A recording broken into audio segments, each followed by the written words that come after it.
The Day I Took Off, a novel, narrated by Elise Renard. Part 1, The Fine. Chapter 1. The company organized a team retreat on the same day my husband needed surgery. I submitted my leave request 7 days in advance, the way the employee handbook requires, with attached documentation from the hospital confirming the procedure date. I sent it through the internal HR portal, copied my direct supervisor, Margot Duval, and kept a screenshot of the submission timestamp. Margot rejected it on the 6th day without explanation. She did not call me. She did not send an email. She simply clicked reject in the system, and the automated notification arrived in my inbox at 8:47 in the evening while I was sitting in the hospital corridor waiting for Thomas to come out of pre-operative assessment. I read the notification. I looked at Thomas through the glass partition, pale and thin in his hospital gown, talking to the nurse with the determined cheerfulness of a man who does not want to alarm his wife. I put my phone back in my bag. The next morning I went with him to surgery, waited 4 hours in the family room on the 3rd floor with bad coffee and a novel I did not read a single page of. And when the surgeon came out and said everything had gone well, I sat in the empty corridor and cried for exactly 8 minutes, because that was the amount of time I had decided in advance I was allowed.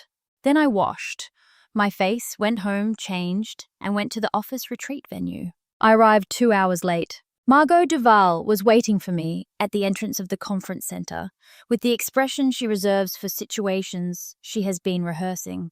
Beside her stood Sabine Chevalier, her new secretary, who was 22 years old and had been in the company for 11 weeks and was wearing a watch that cost more than her monthly salary. I already understood the situation before Margot opened her mouth. Her brother-in-law had returned from studying abroad. She needed my position for him. The penalty was the pretext. Elise Renard, Margot said, in front of approximately 40 colleagues, who had all stopped talking to watch you are a team leader in this company. You have the highest responsibility to model collective values. Your absence today is not only a personal failure, but a statement of contempt for your team. She paused for effect. Your penalty is €2,000. As team leader, the standard rate doubles. You will see it deducted from your next salary. The courtyard was very quiet. I looked at Margot. I looked at Sabine and her watch. I looked at the 40 colleagues who had stopped breathing. Then I said very pleasantly, understood, and I went to find a seat. Chapter 2. The news of the penalty spread through the office before I had finished my coffee. By Monday morning, it was the main topic in the kitchen, in the stairwell, in the various WhatsApp threads that ran parallel to official communications like an underground river. €2,000 for missing a voluntary team retreat. While her husband was in surgery, I heard all of it. I said nothing. At my desk, Marc Fontaine, who sat 2 rows over and had always looked for opportunities to lecture me about workplace politics, leaned across and said with the careful sympathy of someone who enjoys delivering bad news, "You know, Elise, a softer approach would have gone a long way. Just a text to Margot, even from the hospital. It takes 30 seconds. I submitted my leave request a week in advance," I said, "with medical documentation." "Right, but you know how she is. You have to manage her. You have worked here long enough to know that." I poured my coffee and smiled at him, in the way I smile at people who tell me the solution to being treated unfairly is to anticipate and accommodate the unfairness. "I know how she is," I agreed. What I did not say was that is exactly why I documented everything. The request had been filed through the system. The rejection timestamp was preserved. The documentation existed.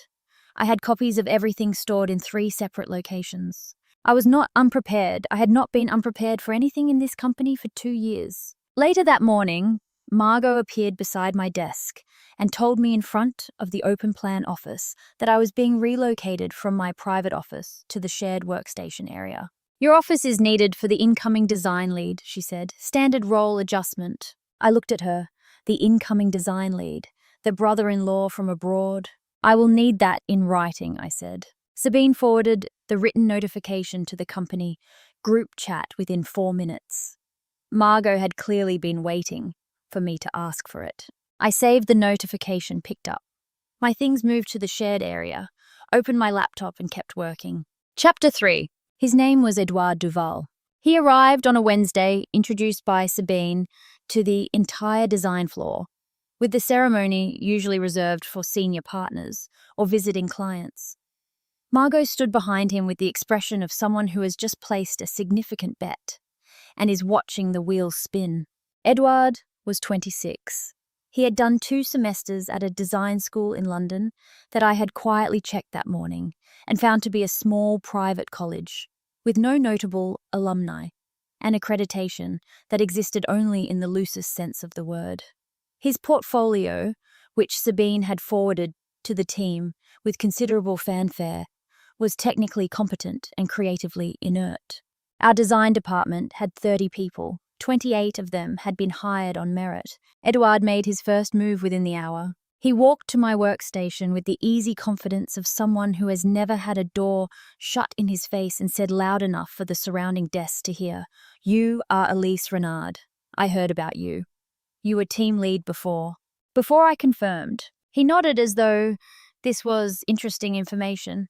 I run things a bit differently. I believe in accountability, daily deliverables, mandatory check-in times, client feedback logs. No more floating. He smiled at me, specifically. Especially not from people who used to be in leadership positions. You set the example, you know. I looked at him. I said, "Of course." He walked away satisfied. Around me, I heard the collective intake of breath from colleagues who were waiting for me to say something else. I went back to my work. I was not going to waste what I had on Edouard Duval. What I had was better deployed elsewhere. What I needed to do was wait. Chapter 4. Let me explain what I had. 3 years ago, the company landed a major contract with a developer called Meridian Properties, one of the largest real estate development groups in France. The project was a next-generation residential complex incorporating smart home technology throughout a system that integrated energy management, security, climate control, and residential services through a single architectural design framework. The technical challenge was significant. The existing solutions on the market were either too expensive for mid-range residential development or too basic for the specifications Meridian required. There was a gap, and filling the gap required not just design skill, but engineering understanding, which is rare in architecture firms. I had spent 3 years filling that gap myself. In the evenings after my workday, I researched smart building technology. I took online courses in building automation systems. I read engineering literature. I worked through the design problems methodically, starting from first principles, iterating through dozens of approaches until I arrived at something that was genuinely new. A modular integrated design framework that could be adapted to different building types and budget ranges while maintaining full smart functionality. I filed the patent application 18 months ago under my own name. The patent was granted 4 months ago. The company did not know I had it. I had not hidden it exactly, but I had not announced it either. The opportunity had not yet arrived. Meridian Properties had been working with our firm for the full 3 years of the project development. Their CEO, a methodical man named Julien Marchand, had been my direct counterpart through the entire process. We had built the kind of working relationship that forms between two people who respect each other's technical competence and do not waste each other's time.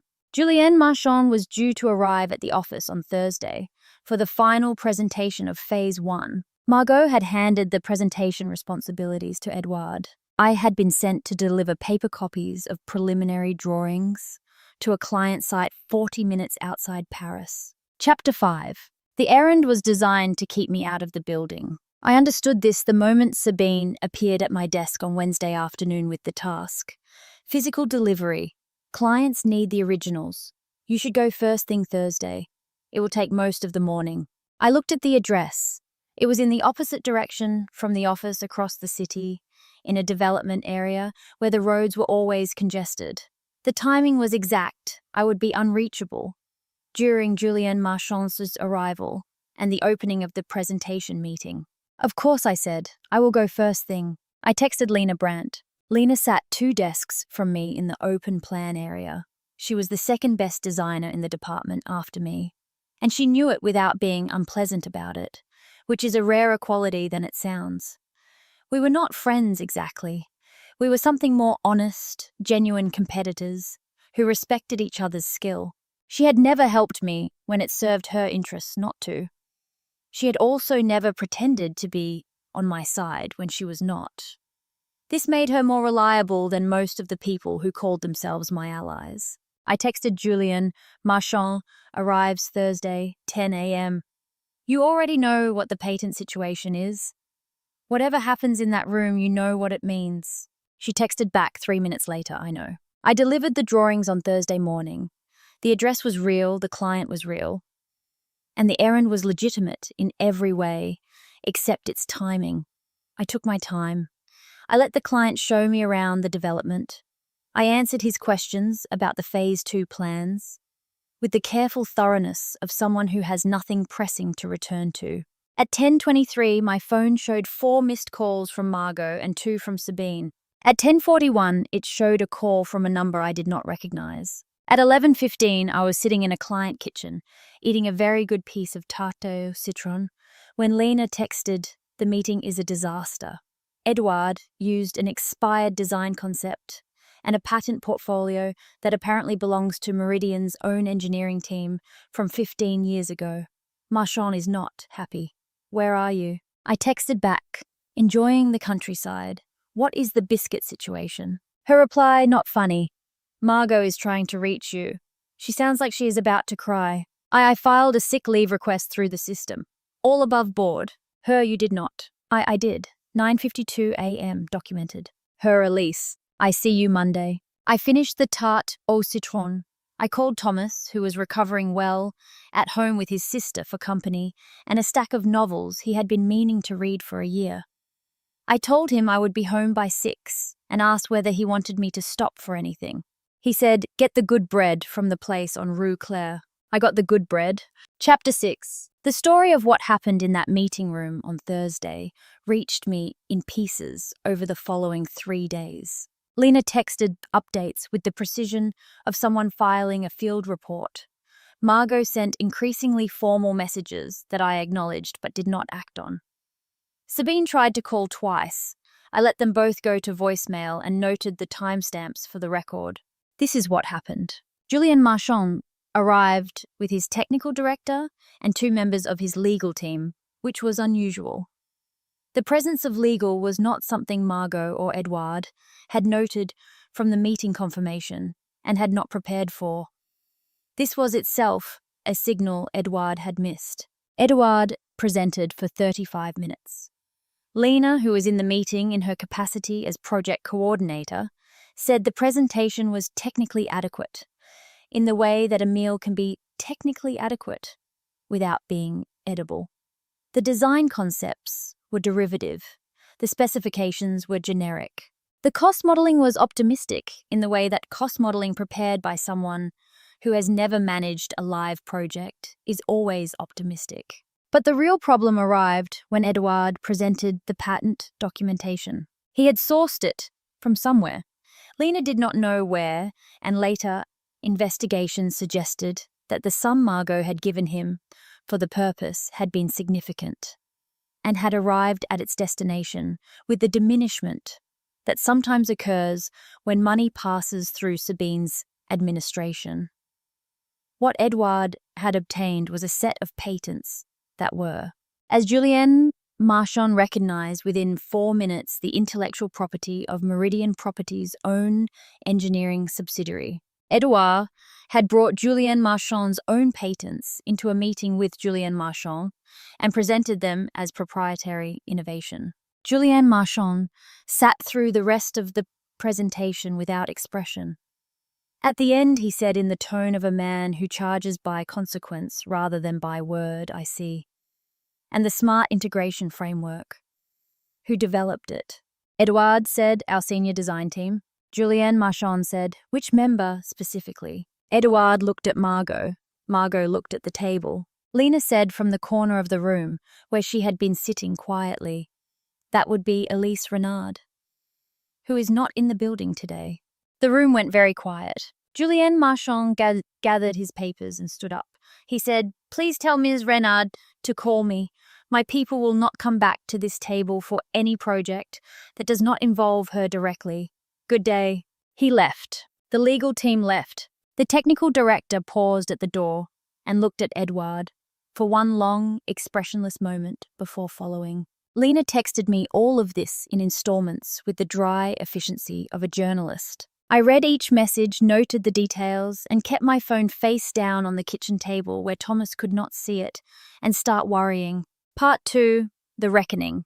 Chapter 7. On Friday, Margot called 4 more times. On Saturday, she appeared at the building entrance of my apartment block. I watched her on the intercom screen for a long moment. She was wearing her weekend clothes, which were slightly too formal for the weekend, and she was standing in the rain without an umbrella in a way that suggested the trip had been impulsive. Behind her, I could see Sabine in the car. I pressed the intercom. "Yes, Elise." Margot's voice was different. The professional armor was gone. What was left was the voice of a woman who had made a series of poor decisions and was now standing in the rain outside a junior employee's apartment block on a Saturday morning in the full knowledge that she had miscalculated everything. "Elise, we need to talk." I said I filed a sick leave request on Thursday morning. It was approved through the automated system. I am on approved sick leave until Monday. If you have a work matter, please contact me through the official HR channel and I will respond within business hours. I released the intercom button. She rang twice more. I did not answer. On Sunday morning, an official email arrived from the company HR department informing me that my temporary reassignment had been reviewed and that I was invited to attend a meeting with senior leadership on Monday at 9. I replied confirming attendance. Then I called Julien Marchand. He picked up on the second ring, which told me he had been expecting my call. "Ms. Renard," he said, "I am glad you reached out." I said I understand there were some complications on Thursday. He made a sound that was not quite a laugh. "You could call it that. I have been working with your company for 3 years, Miss Renard. I have been working with you specifically for most of that time. When I arrived on Thursday and found someone else presenting work they did not create, using patents they did not own, I found it instructive." "I understand," I said. "I want to be clear that the design framework and the associated patent are my personal intellectual property. They were developed in my own time and registered under my name. The company has used them with my consent on the basis of a professional arrangement that has recently become somewhat complicated." He was quiet for a moment. "How complicated?" "Complicated enough that I may be looking at a change of situation," I said. He said, "I see.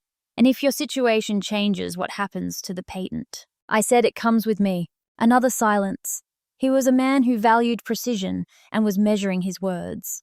Then he said I would be very interested in a conversation about what that might look like. "My team has been following your development of the integration framework for the past 18 months. It is an exceptional piece of work. The version we saw incorporated into the Phase 1 documentation barely touches what the system can actually do." I said, "That is correct. The Phase 1 documentation was prepared under constraints I would not have imposed on myself." He said I would like to see the full version. I said I would like to show you. We agreed to meet on Tuesday. Chapter 8. Monday morning, I arrived at the office at exactly 8:59. Margot was already in the conference room with the company's HR director, a man named Paul Girard, who I had met exactly twice before, and the chairman Francois Aubert, who I had not spoken to directly in 6 months, and who looked like a man who had received a piece of information recently that had caused him to reassess several things simultaneously. I sat down. Margot spoke first. She had clearly prepared remarks and was delivering them with the controlled composure of someone who knows the ground is unstable, but has committed to the route. She said the penalty had been applied in accordance with company policy. She said the reassignment had been made in the interest of team structure. She said the Thursday presentation had encountered some challenges, and that she would of course expect full cooperation from all team members in addressing the client relationship going forward. She did not say Edouard's name. Francois Aubert looked at her for a moment after she finished. Then he looked at me. Elise, he said, tell me what happened. I told him precisely, in order with dates and timestamps and references to documentation that I had either brought with me or could pull up on my phone within 30 seconds. I told him about the leave request filed 7 days before the retreat. I told him about the rejection without reason on the 6th day. I told him about arriving at the hospital, the surgery, the 4 hours in the waiting room. I told him about arriving at the venue 2 hours late and the public penalty of €2,000. I told him about the relocation notice sent to the company group chat. I told him about the reassignment of the Meridian account to Edouard. I told him about the Thursday errand to keep me out of the building during the client meeting. Francois Aubert had not moved in several minutes. I said, I have copies of all of this. He said, I believe you. He turned to Margot. She began to speak. Francois held up one hand. He said, Doyenne Duval, I was in treatment for 6 weeks. I trusted the operations here to establish process. I did not expect to return to find that process had been replaced with family placement and the public humiliation of a senior employee for requesting legitimate medical leave. Margot said the retreat attendance policy clearly states, he said, the policy is not the point. The point is that you rejected a leave request with medical documentation, refused to respond to the employee, then imposed a financial penalty in front of the entire staff and announced it in the company group chat. Then used that same employee's absence from a client meeting. You deliberately arranged to exclude her to present her work as the product of someone else. The room was very quiet. Francois said, Edouard is let go. You are demoted to design staff level. Paul will send you the formal notification. Additionally, you will pay back the €2,000 penalty in full, which will be subject to review as potential wage theft given the circumstances. Margot's face had gone the color of old paper. She said very quietly, Francois, all these years. He said, I know how long you have been here. I also know that you used my absence to do things you knew I would not have approved. Those are two separate facts, and they do not cancel each other out. She had nothing to say to that. None of us did. After a silence, Francois looked back at me. He said, Elise, I would like to restore your team lead position. I would also like to offer you a significant increase in compensation. Whatever you need from this company to stay, I want to provide it. I looked at him. I said, can I have a few days to think? He said, of course. I stood up, thanked everyone in the room by name, and went to get a coffee. Chapter 9. I sat in the kitchen on the 4th floor with my coffee and thought about the phone call with Julienne Marchand. Lena appeared in the doorway after about 7 minutes.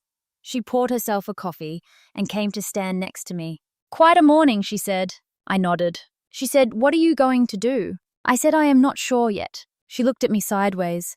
Do not do anything stupid like leaving. I am not planning on leaving. Good. She drank her coffee. For what it is worth, I told them Thursday. In the meeting. I said it was your work. I said your name. I know, I was told. She shrugged. You would have done the same if it were my work. I thought about whether that was true.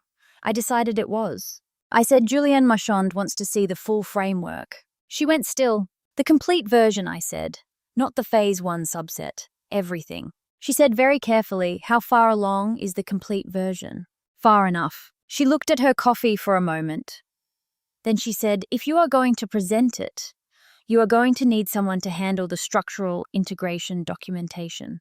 That is not your strongest area. No, I agreed. It is yours. She was quiet. I said Julienne Marchand's project roster for the next 2 years includes 4 major residential developments and 2 mixed-use commercial properties. If the framework performs to specification, which it will, he will want it for all of them. That is a substantial body of work. She said, "You are asking me to do something." "I am describing a situation," I said. "What you do with the description is your choice." She thought about it for what I estimated was about 20 seconds. Then she said, "When do we meet with Marchand?" "Tuesday," I said.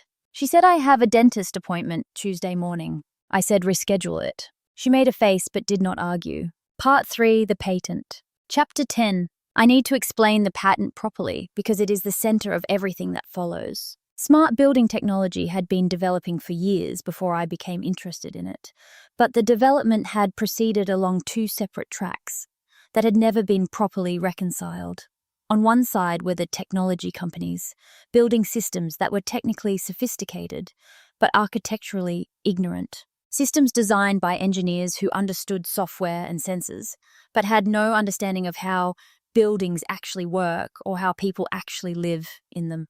On the other side were the architects and designers who understood spatial experience but treated technology as an add-on, something bolted onto a design after the fundamental decisions had been made. The gap between these two approaches produced systems that were either too expensive and complex for practical residential use or too superficial to deliver any real value. What I saw working on the Meridian project was that the gap could be closed, not by becoming an engineer, but by understanding the engineering well enough to design around it from the beginning. If the architectural logic and the system logic were developed in parallel from the initial design stage rather than fitted together afterward, you could achieve full smart integration at a fraction of the cost, with a fraction of the complexity, and with an end result that actually suited how human beings use domestic space. I spent 3 years proving this. The patent covered the design methodology, not a specific technology. It was a framework, a structured approach to integrated smart residential design that could be applied across different building type scales and budget ranges. The framework was modular, which meant it could be implemented in stages. It was technology agnostic, which meant it was not tied to any particular manufacturer, and it was documented in enough detail that a competent design team could apply it without requiring the inventor to be personally present for every project. That last part was deliberate. I had always intended to license it. That had been the plan from the beginning. The question was only the timing and the terms. Meridian Properties had the scale to make the first major application commercially viable. They also had the reputation that would make subsequent licensees take the framework seriously. Getting Julien Marchand's endorsement was not just financially useful. It was the proof of concept that would establish the framework's credibility in the market. Margot Duval, by trying to use the framework without my involvement, had inadvertently accelerated my timeline. She had also, by removing me from the room during the Thursday meeting, given me the freedom to negotiate directly with Marchand without the complication of company ownership questions. I had not planned all of this. Some of it had assembled itself around the circumstances, but I had not been unprepared for any of it. Chapter 11. The Tuesday meeting with Julien Marchand lasted 3 hours and 40 minutes. It was held at his offices near the Bourse de Commerce in a meeting room that looked onto a courtyard where someone had planted an unexpectedly beautiful small garden. I kept glancing at it. Lena kept redirecting me to the presentation materials. I presented the full framework, not the abbreviated Phase 1 subset, but the complete methodology, with worked examples from 3 different project types, including one at the scale of Meridian's current development, with full cost modeling, timeline projections, and performance specifications. Lena handled the structural documentation with the precision she brought to everything. Her analysis of the construction integration protocols was better than mine would have been, which I had known before I asked her. Julien Marchand's technical director asked questions for 40 minutes. The questions were detailed and technical and assumed a level of knowledge that would have made most architects uncomfortable. I answered all of them without consulting notes. At the end, Julienne Marchand said, the Phase 1 documentation we received. What would it have looked like if you had been the one presenting it? I said, very different. He said, show me. I spent 20 minutes walking through what the full Phase 1 integration would have achieved if the framework had been applied at the beginning of the design process, rather than retrofitted onto an existing plan. His technical director stopped writing notes and just listened. Julienne Marchand was quiet for some time after I finished. Then he said, what are your terms? I had prepared for this. I had thought about it carefully, discussed it with Thomas, and arrived at a position that was ambitious but defensible. I said licensing fee for 3 years with renewal options, not a one-time purchase. During the license period, I retain full ownership and can license to other parties in different sectors, subject to non-compete terms we agree on. In exchange for exclusivity within the residential development sector in France, for 3 years, the fee is 500,000 euros. His technical director looked at Julienne. Julienne looked at me. He said, that is a significant number. I said, the framework will save you more than that on the first project alone. The cost efficiency gains in Phase 2 and 3 of the current development, if the methodology had been applied from the beginning, would have paid for the license 3 times over. I can show you the modelling. He said, I have seen enough modelling. Give me 24 hours. He called the following morning at 8:15. He said, we have one condition. We want you personally involved in the Meridian project through completion, not just the license, you specifically as design lead. I said I can work as an independent consultant. I am currently in discussions about my employment situation. He said, I do not care about your employment situation. I care about having you on this project. Make whatever arrangements you need to make. I said, then we have a deal. Chapter 12. I called Francois Aubert that afternoon. He picked up on the first ring. I said, I have been thinking about your offer. He said, and? I said, I do not want to be team lead again. I want to be design consultant. I want to retain full ownership of the patent framework and the right to license it independently. I want to work on projects I choose rather than a fixed department role. I want to invoice on a project basis rather than receive a salary. He was quiet for a moment. He said that is a significant change to the employment relationship. I said yes. I also have a contract with Meridian Properties that requires my personal involvement as design lead on their current project. Since your company has a 3-year relationship with Meridian that is currently at serious risk, I imagine having me attached to the account has some value to you. Another silence. He said, how significant a contract? I described the terms. He was quiet for long enough that I checked my phone to make sure the call had not dropped. Then he said, I would like to make this work. I said, so would I. The company is good. The problem was not the company. He understood what I meant. We spent 2 hours on a Thursday, the following week, in a room with his legal team and my own, and when we came out, we had an agreement that gave me everything I had asked for, and some things I had not thought to ask for, that his team suggested, which told me that Francois Aubert, whatever his failures in delegating oversight, was a man who understood the value of what he was trying to keep. I signed. Then I went home and cooked a very elaborate dinner that Thomas did not entirely deserve, given that he had contributed nothing to any of this, but he had been in hospital and was recovering, and sometimes you make an elaborate dinner for someone just because they are there. He said, you seem pleased. I said, I am. He said, tell me everything. I sat down and told him everything. Part 4, what happens after. Chapter 13. Edouard Duval left the company on a Wednesday. I did not see it happen. I was in a site meeting in the Marais. Lena texted, he is gone. Very quiet. Sabine is crying. I texted back, Sabine will find another job. Lena already has one. Someone's nephew. Different company, same dynamic. She will be fine. Lena, she is 22. She has time to learn. I thought about this. I was 22 once. I had also not understood everything at 22. The difference is not intelligence. It is experience, and whether you pay attention to what experience is telling you. Sabine would either pay attention or she would not. That was her choice, and not mine to manage. What I found in the weeks after the settlement was that my relationship to the office had shifted in ways I had not quite anticipated.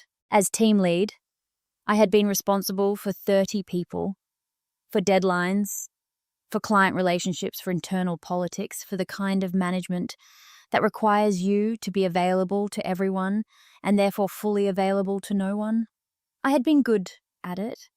I had also been tired in a way that accumulated without announcement. As design consultant, I was responsible for the work, just the work, the client relationships that were mine by choice, the projects that interested me, the problems I wanted to solve. I showed up when there was something to show up for, and I was absent when there was not, and nobody required me to justify the absence. It was the first time since I had graduated that I had worked this way. I had forgotten what it was like to think about a design problem without the background noise of organizational management running simultaneously. The quality of my work changed, not because I had been doing it badly before, but because there is a kind of thinking that only becomes available when you have enough uninterrupted time to let your mind settle. Problems I had been pushing past because there was no time to sit with them properly were suddenly solvable because I was sitting with them. Julien Marchand noticed. In a site meeting in the 4th week, he looked at the revised Phase 2 drawings and said, without much preamble, "This is significantly better than what we have seen from you previously." I said I have had more time to think. He said, "Keep having more time to think." Chapter 14. Thomas recovered fully by the end of the 3rd month. He went back to work at the university where he taught economic history and came home in the evenings with the particular satisfaction of a man who has returned to the thing he loves after being unable to do it for too long. He was thinner than before, and his hair had grown out slightly, and he had opinions about everything.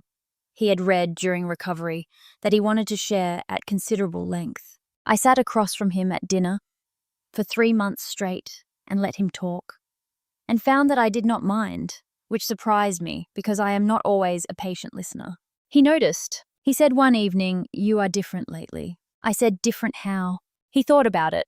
"Calmer. Less like you are managing the situation at all times." I said, "I am still managing the situation." He said, "I know.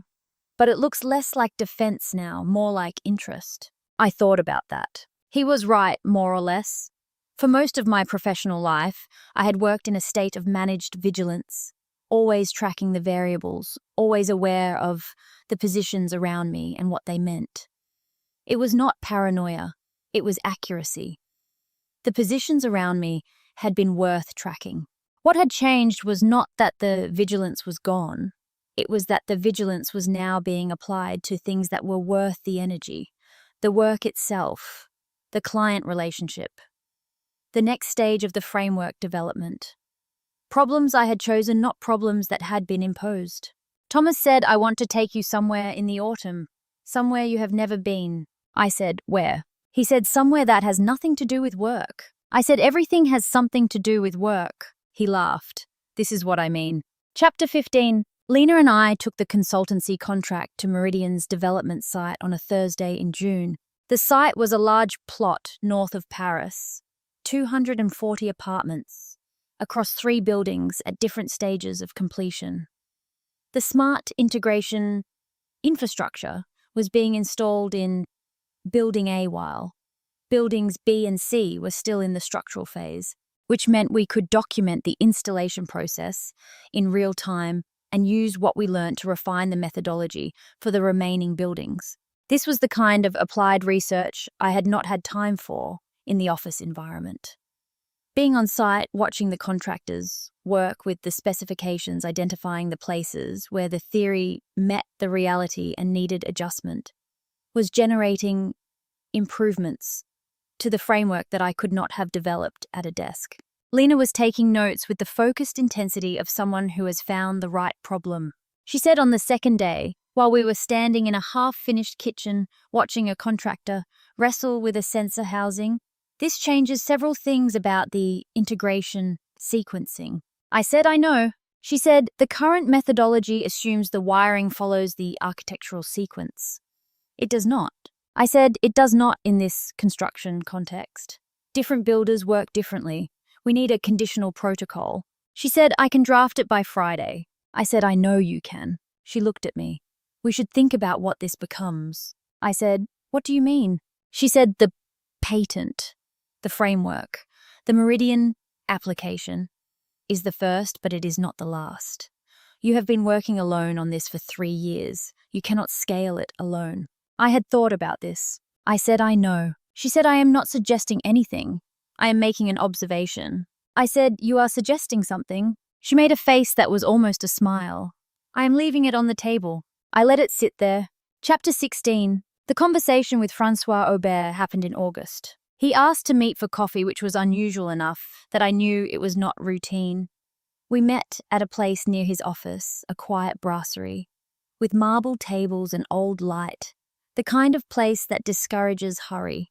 He asked about the Meridian project. I updated him on the Phase 2 progress. Then he said, I want to ask you something directly. Are you happy with the current arrangement? I considered the question. I said, happy is complicated. The work is very good. The arrangement gives me what I need to do it properly. He said, but. I said, there is no but. It is what I said it is. He was quiet for a moment. He said, when you were in that meeting on Monday, when I asked what had happened, you were very precise, very documented. Yes. He said, you had been preparing for something like that for a long time. I said, I have been in this company for 7 years. I have a good memory for consequences. He looked at his coffee. He said I should have been paying closer attention. I said, yes. He said I was ill. That is not an excuse, only a fact. I said, I know. I am not assigning you blame for what Margot did. I am saying that what Margot did was possible because the oversight structure allowed it to be. That is a systems problem as much as a personal one. He nodded slowly. He said you would have been a very effective executive. I said I am a very effective consultant. He smiled slightly. He said, yes, you are. I finished my coffee. He said he would see me at the quarterly review, and we parted on the Rue de Rivoli in the August heat with a handshake that was more comfortable than it would have been 6 months ago. I walked home. I thought about what Lena had said, what this becomes. Chapter 17. In October, Thomas took me to Slovenia. I had never been. He had been twice for research, and he had a theory about it, which he had been developing for some time, and which he inflicted on me for the full length of the flight. We stayed in Ljubljana for 3 days, and then drove south to the lake country, where the water was a colour that I could not account for, and that I kept looking at from different angles to check whether it was consistent. I took photographs, not for work, just because. Thomas said, you took a photograph just because. I said I am allowed to do that. He said, when did you last do it? I tried to remember and could not, which was the answer. The lake country was quiet in a specific way. The quiet of a place that has not been told it needs to be louder. We walked along the shore in the mornings before it was busy. Thomas talked about the history of the region, which was as European. History almost always is complicated and occasionally terrible, and I listened properly rather than listening while doing something else simultaneously, which is a distinction I do not always manage. On the 3rd evening, we sat outside a restaurant above the water with wine, and the kind of meal that is unremarkable in itself, but becomes remarkable in context. And Thomas said, tell me what you are thinking.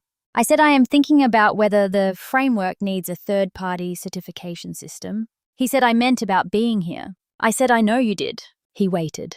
I said I am thinking that I've been very good at my work for a long time and reasonably consistent at my life, and that these two things have not always been in good proportion to each other.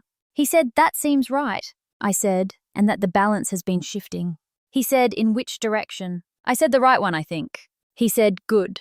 We watched the lake change colour as the light went. He said, are you going to work with Lena on the framework? I said, I am thinking about it. He said, you are going to do it. I said, I am going to do it. He raised his glass. I raised mine. Part 5, the framework.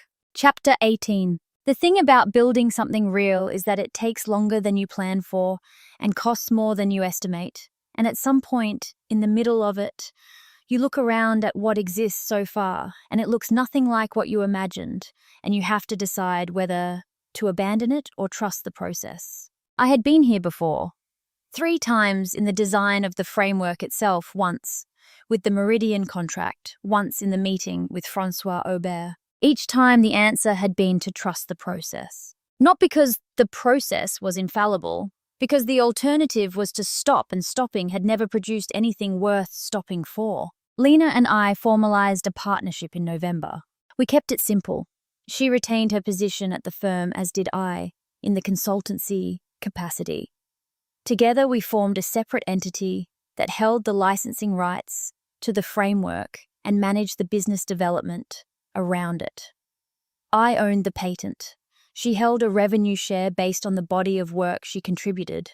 We had a lawyer review the structure, and a second lawyer review the first lawyer's review, and by the time we signed, we had something that was fair and clear and built to last. Lena said over the documents, "This is not how I expected this year to go." I said, "How did you expect it to go?" She said, "I thought you would get fired.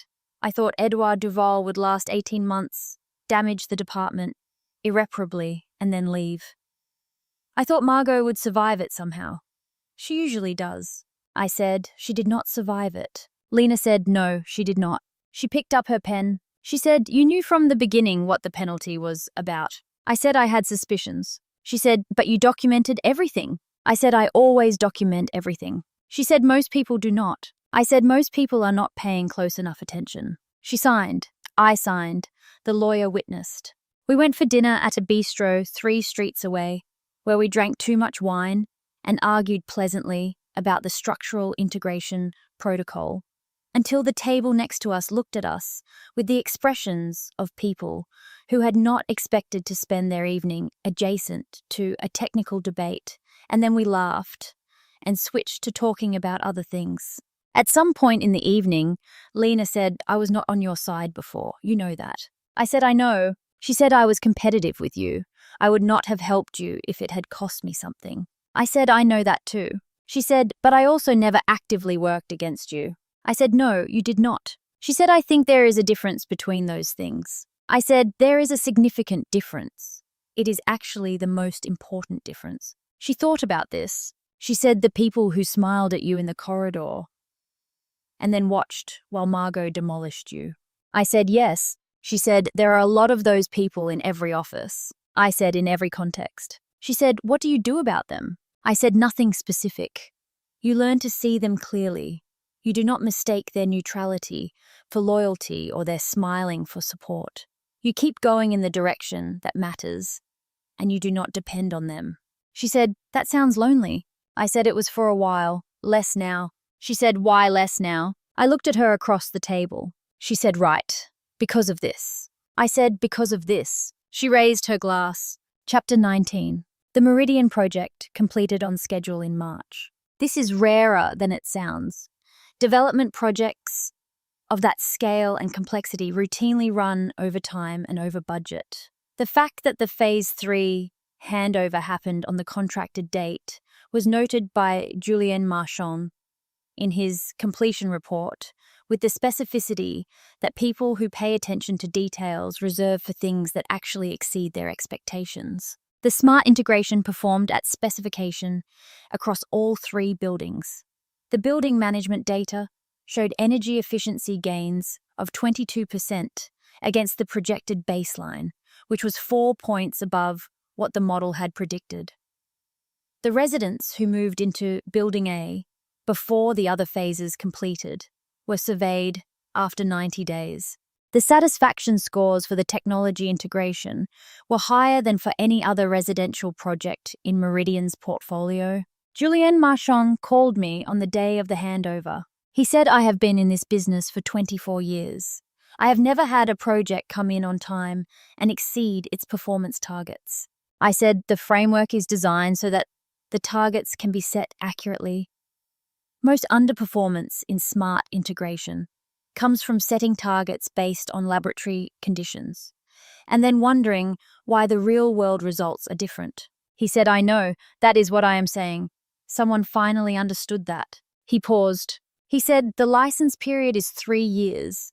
I would like to discuss renewal before the 18-month mark. I said, we can do that. He said, and the methodology improvements you developed during this project, are those incorporated into the licensed version? I said, they will be. We are updating the documentation now. He said, good, send me the updated version when it is ready. He said also, 3 other developers have contacted me about the project.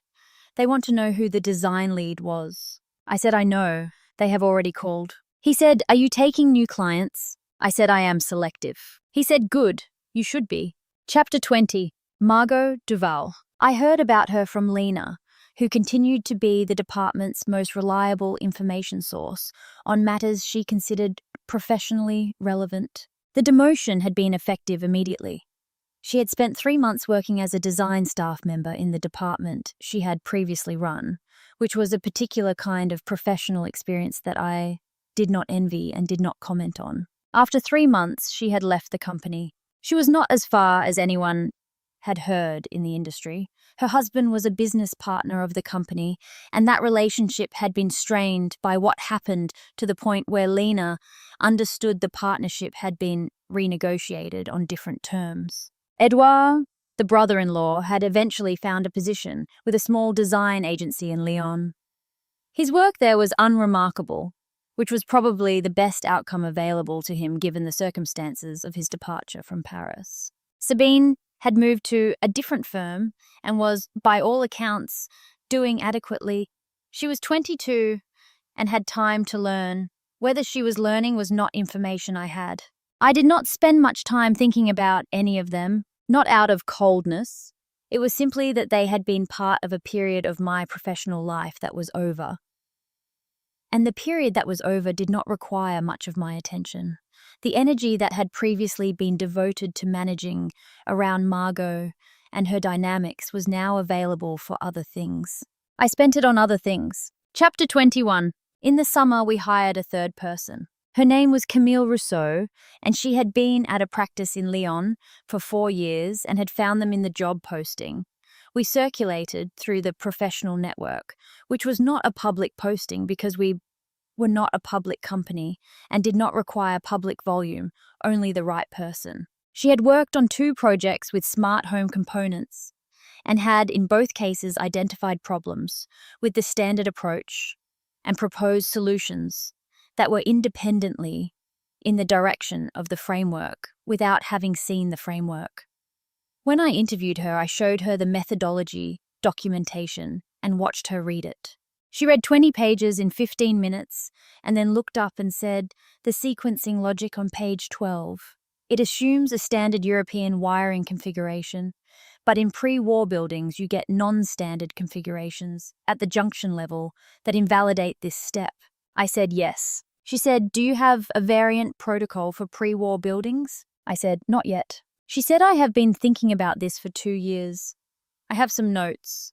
I said, bring them next week. She brought them. They were good.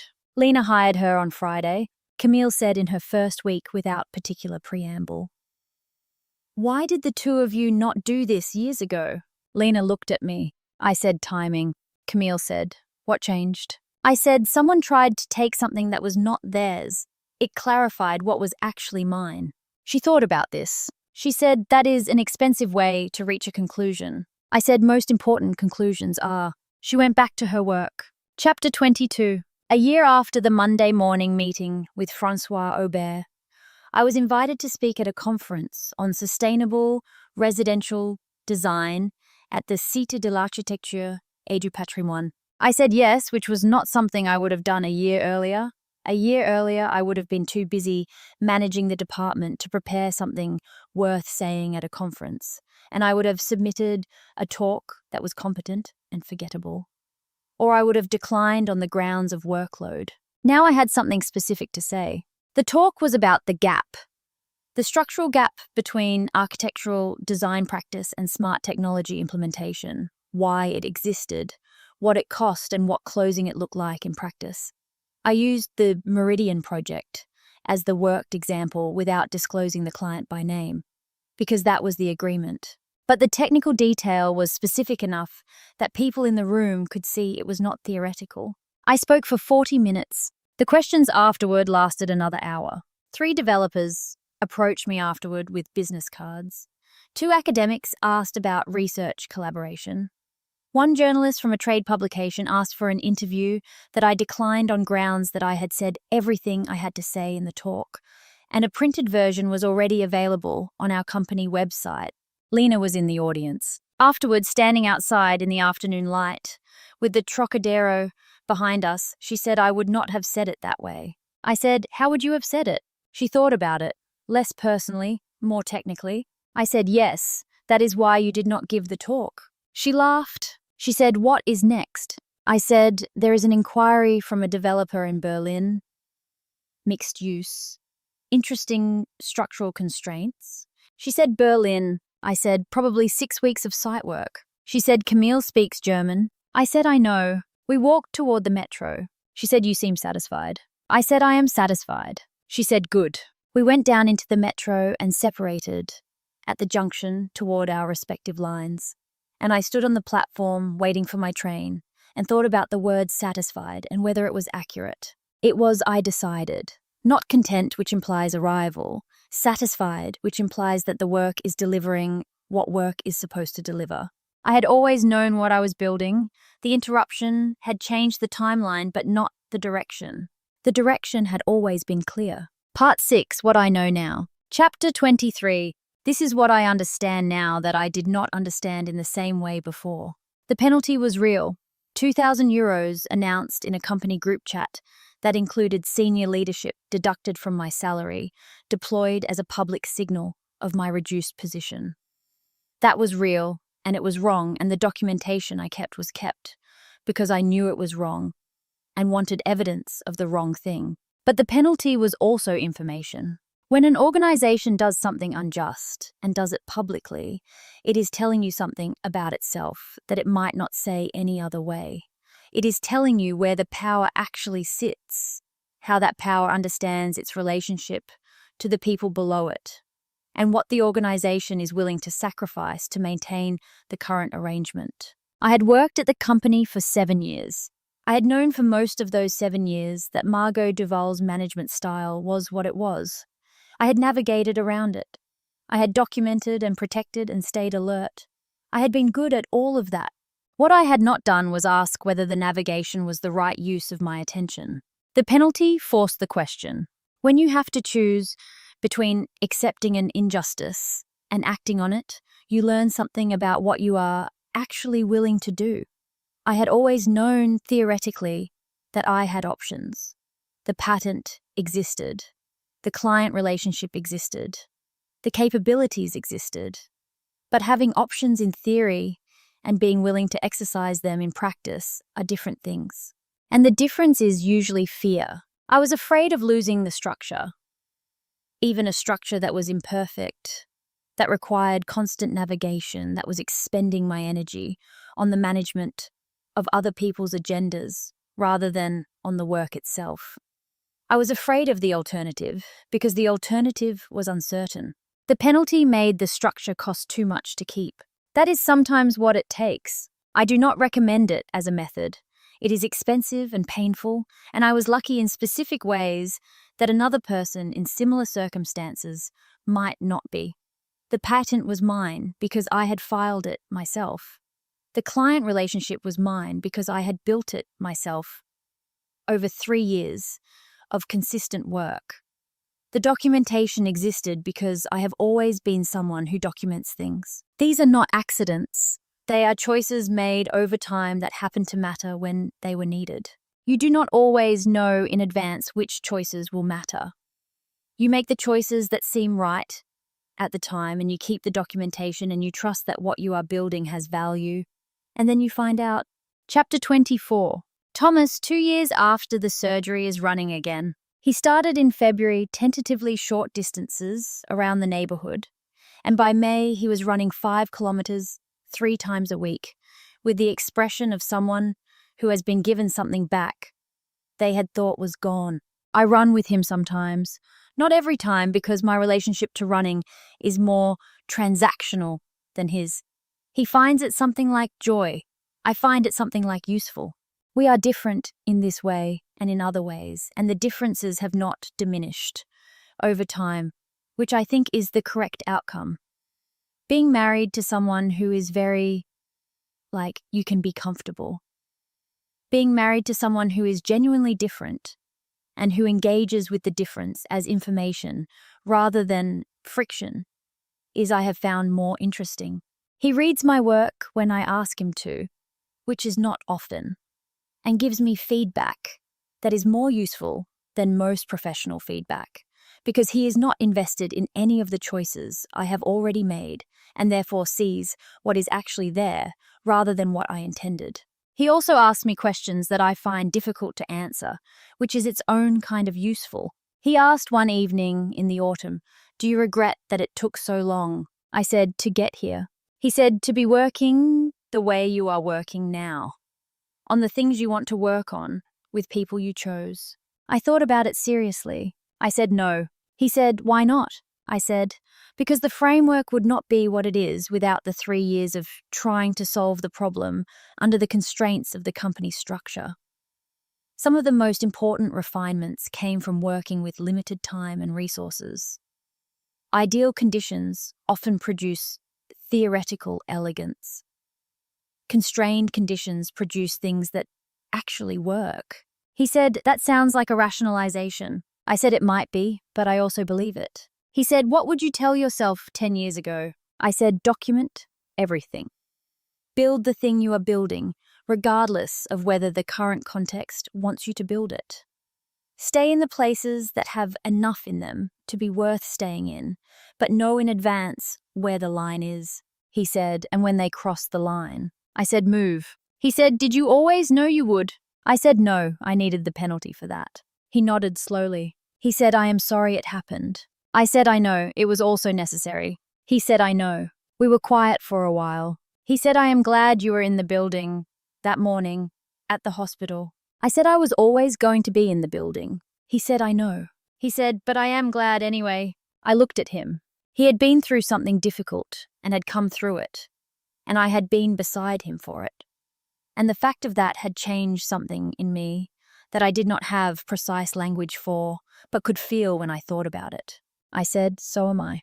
Chapter 25, The Berlin Project. Camille spoke German and handled the primary site communications with the efficiency of someone who had been waiting for an excuse to apply her structural knowledge at this scale.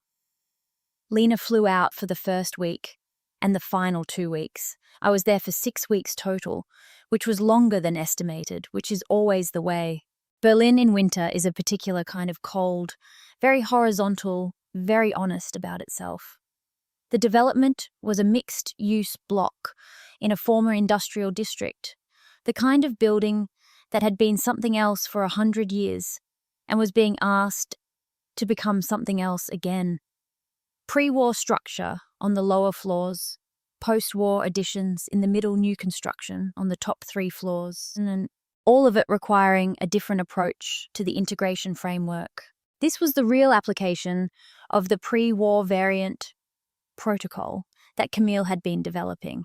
She ran it on the lower floors while I worked on the roof installations, and Lena handled the mid-section from Paris through daily video calls that started at 7 in the morning Berlin time, because that was the only window that worked for everyone. It was uncomfortable and interesting and productive in the specific way that difficult projects are productive, where the difficulty forces solutions that would not have been reached any other way. In the 4th week, the building's structural engineer, a German woman named Hannah, who had been skeptical of the framework from the first meeting, reviewed the integration results from the lower floors and came to find me at the site office. She looked at the data for several minutes. She said in English, because her French was worse than my German, "This is more elegant than I expected." I said, "What were you expecting?" She said, "Technology retrofitted onto architecture. Compromises everywhere." I said, "Yes, that is what most smart building work looks like." She said, "This is not compromises. This is the building working with the technology and the technology working with the building." I said, "That is the design objective." She said, "It is harder than it sounds." I said, "Yes." She said, "How long did it take to develop this?" I said, 3 years of development, 7 years of understanding what the problem was. She looked at me. She said, someone must have been obstructing you. I said, at certain points. She said, what happened to them? I said, they made a mistake that accelerated the timeline. She said, good. She handed back the data and went back to the structural office. I watched her go and thought about acceleration and timing, and the specific way that things which seem like obstacles sometimes turn out to be catalysts. Not because the obstacles were secretly helpful, they were not. The obstacle was an obstacle and it cost real things, and those costs were real. But the response to the obstacle, the choice of what to do when the structure became too expensive to sustain, was what had changed the direction. I would not have made that choice without the penalty. I would not have been ready to make it without the 7 years before the penalty. The sequence was the thing. Chapter 26. The Berlin project completed in April.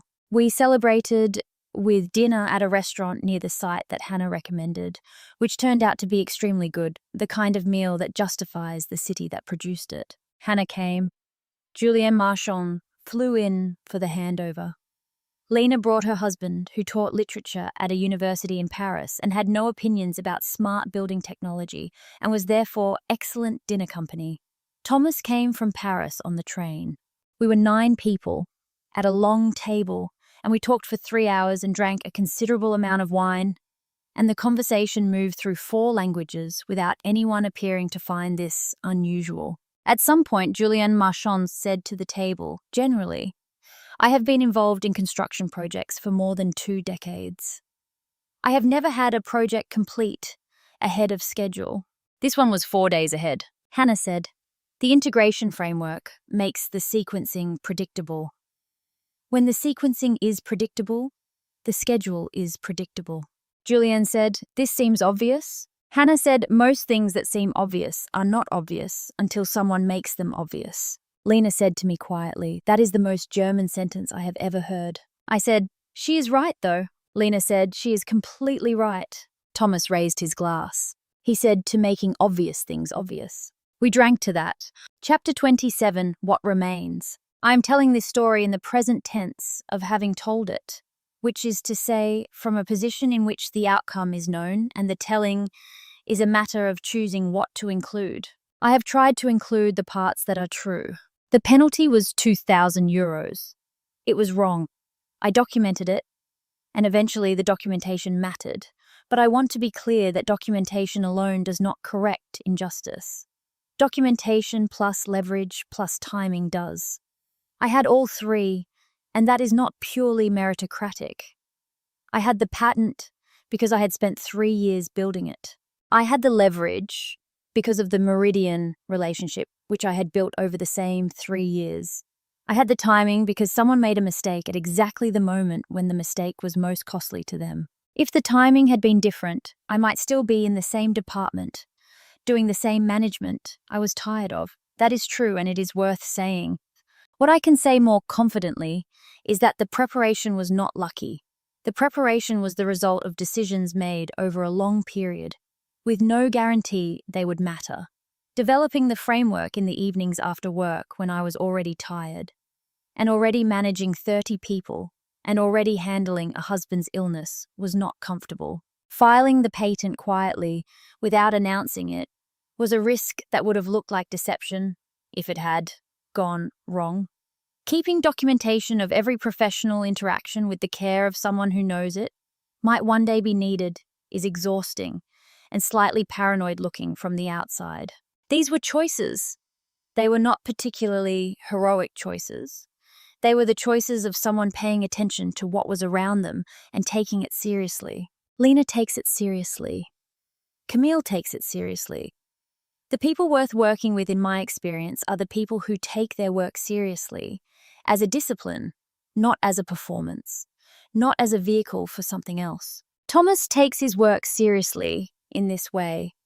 He has been taking the economic history of Central Europe seriously for 15 years, and it has made him an excellent historian and a person I like talking to, which is not always the same thing. The framework is now licensed to 7 developers across 4 countries. The Berlin project was the first non-French application. The second is in Amsterdam.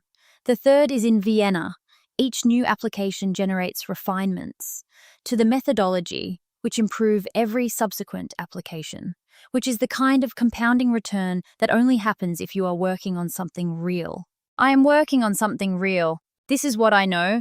The position we hold in any organization, the title, the office, the parking space, none of it is the work.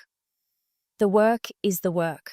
If the work is good, and you are doing it honestly, and you have protected your right to it, then the position becomes less important, because the work will find its level regardless. I lost the team lead position on a Wednesday morning in front of 40 colleagues. I did not lose the work. That distinction made everything that followed possible. Epilogue. Chapter 28. It is a Friday afternoon in June. The office, which is now 3 rooms on the top floor of a building in the 3rd arrondissement, with windows that look north toward Montmartre, is quiet. Camille left at noon for a site visit that will take the rest of the afternoon. Lena is in a call with a developer in Lisbon that started at 2 and will probably end closer to 5. I am at my desk. I am working on the Vienna project, which has particular structural complexities arising from the protected building status of the site.